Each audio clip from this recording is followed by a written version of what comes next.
तर बातमी आहे सातारा जिल्ह्यामधून। पाटण मरळी येथे 5 दिवस सुरू असलेल्या कोयना दौलत डोंगरी महोत्सवाच्या सांगता उपमुख्यमंत्र्यांच्या उपस्थितीमध्ये पार पडली आहे। यावेळेला उपमुख्यमंत्री शिंदेंच्या हस्ते अनेक विकास कामांचं उद्घाटन आणि भूमिपूजन झालं। या ठिकाणी पर्यटनाला वाव आहे। आज आपण बघितलं आज किती उद्घाटन झाली। शंभूराजच्या डोक्यातून नवीन नवीन कल्पना इथे येतात। एक पूल बांधला, त्याच्या बाजूला आपण आता हे करतोय, घाट बनवतोय, वॉटर स्पोर्ट करतोय। मुंबई सारखं सीलिंगचं लुक त्याला येणार आहे। पॅनलिंग करतायत, गेट सारखं बनवताय आणि त्याला 25 कोटी रुपये तुम्ही MMRD कडून आणले। MMRD इकडे काम करू शकत नाही। MMRD MMR क्षेत्रापुरती मर्यादित आहे। बघा कसे गपचूप या शंभूराजनी 25 कोटी आणले आणि 25 कोटीची ऑर्डर पण काढली। माझं काम असंच असतं, no reason on the spot decision. सर्व कार्यक्रमांना निधी मी आवर्जून सांगेन, आदरणीय एकनाथजी शिंदे साहेब मुख्यमंत्री असताना पत्र मी नुसतं नेलं तरी त्याच्यावर निधी मंजूर व्हायचा। म्हणजे प्रस्ताव सादर करा आणि ब्लॉक एस्टिमेट येऊ द्या, मग त्याला काय एसी मार्फत आणा, सी मार्फत आणा, ई मार्फत आणा आणि कुठनं आणा असलं काय नाही।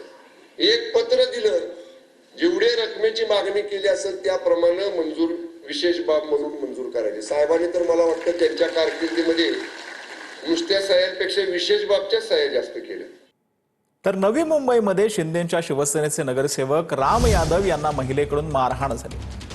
आपल्यावर हा पूर्वनियोजित हल्ला आहे अशी प्रतिक्रिया राम यादव यांनी दिली आहे। काही अनधिकृत बांधकामं तोडावे म्हणून अर्ज केल्यानं हल्ला करण्यात आला असल्याचं देखील सांगण्यात येत आहे। महिला अनधिकृत झोपडपट्टीमध्ये दारू विकण्याचं काम करते अशी माहिती नगरसेवक राम यादव यांनी दिली।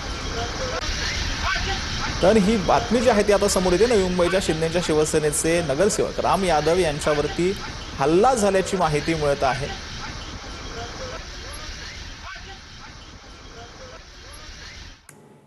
तर जेलमध्ये असणाऱ्या गँगस्टर एजाज लकडावालाचं ठाणे पोलिसांना पत्र जे आहे ती आता माहिती समोर आली आहे। गँगस्टर लकडावालाच्या पत्रामध्ये भाजपचे आमदार किसन कथोरेंवर आरोप करण्यात आले। किसन कथोरेंनी बिल्डर विश्वनाथ पनवेलकर यांच्या हत्येची सुपारी देण्याचा प्रयत्न केला असा आरोप एजाज लकडावालानं ठाणे पोलिसांना लिहिलेल्या पत्रात केलेला आहे। बदलापूर रेल्वे स्थानकाजवळच्या एका जमिनीच्या वादातून हत्येच्या सुपारीची ऑफर दिल्याचा लकडावालाचा दावा आहे। दरम्यान किसन कथोरे यांनी संबंधित आरोपावरती बोलणं टाळलं। विरोधकांनी अशी कुठला डाव रचला असेल किंवा हा कोणाचा षडयंत्र ते मी बघून घेतो बिल्डरांना मारायची सुपारी दिली अशा प्रकारचा आरोप तुमच्या म्हणून ते एवढे बिल्डर वाढलेत बदलापूरला।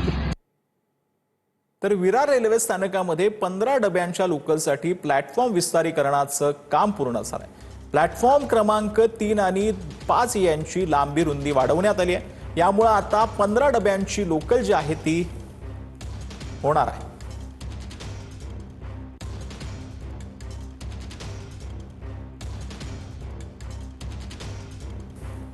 विरार स्थानकात प्लॅटफॉर्म विस्तारीकरण पूर्ण झालंय। 15 डब्यांच्या लोकलसाठी प्लॅटफॉर्म विस्तारीकरण पूर्ण झाल्याची माहिती आता समोर येते।